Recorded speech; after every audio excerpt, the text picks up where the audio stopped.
नमस्कार, आप सुन रहे हैं ये पुस्तक बक ब्लू पर।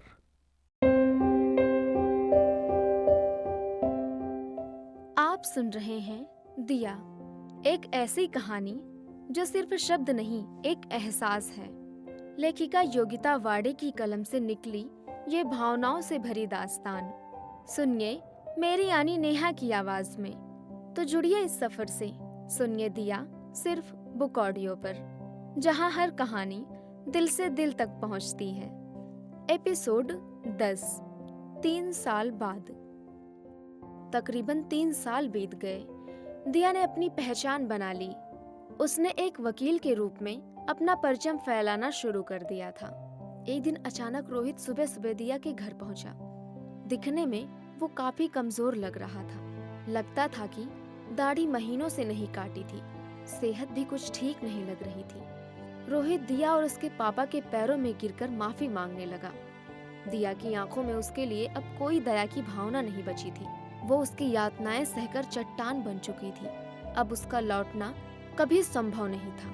दिया ने रोहित से कहा, अच्छा हुआ जो तुम आ गए। मैं आज ही तुम्हें तलाक का नोटिस भेजने वाली थी, पर तुम अब आ ही गए हो तो इन पेपर पर हस्ताक्षर करते हुए जाना। दिया ने अपने बैग से पेपर निकालकर रोहित के सामने रख दिए। दिया, मेरी बात तो सुनो, मुझसे बहुत बड़ी गलती हो गई है। रोहित कहता रहा, मुझे तुमसे कोई बात नहीं करनी। तुम सारे मौके खो चुके हो। मेरी जिंदगी को नर्क बना दिया था तुमने। अब जल्दी से इन पेपर पर हस्ताक्षर करो और यहाँ से चले जाओ, हमेशा के लिए। दिया, ये तुम क्या कह रही हो? ये मेरा आखिरी फैसला है। मुझे मेरी गलतियों पर पछतावा है। कुछ गलतियां कभी भी माफी के लायक नहीं होती। मेरी बात तो सुनो। रोहित, तुम जल्दी ही यहाँ से चले जाओ, वरना मेरे सब्र का बांध टूट जाएगा। पिताजी ने कहा, सोचने समझने का वक्त खत्म हो गया है। न अब इस रिश्ते में कोई मर्यादा रही है, ना ही इज्जत। जिस इंसान की आत्मा मर चुकी हो, वो कभी इंसान हो ही नहीं सकता। मुझे अपनी बेटी के फैसले पर कोई पछतावा नहीं है। रोहित, तुम जितनी जल्दी यहाँ से चले जाओ, ये तुम्हारे लिए अच्छा होगा। चाय का कप कब खाली हो गया, दिया को पता नहीं चला। नीचे सोसाइटी में कुछ बच्चों की आवाजें आ रही थी। दिया की आंखें बाहर खेल रहे बच्चों पर ही थी।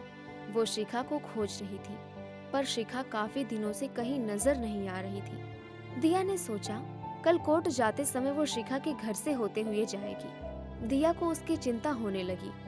तभी उसे याद आता है कि उसे आज रात घर के लिए निकलना है। उसकी छोटी बहन प्रीति को लड़के वाले देखने आने वाले हैं। शिखा से मैं आकर मिलूंगी। अभी आप सुन रहे थे ये पुस्तक बक ब्लू पर। आपको ये किताब कैसी लगी, कमेंट में हमें जरूर बताएं। साथ ही स्क्रीन पर दिए गए सभी प्लेटफॉर्म्स पर हमको फॉलो करना ना भूलें। धन्यवाद।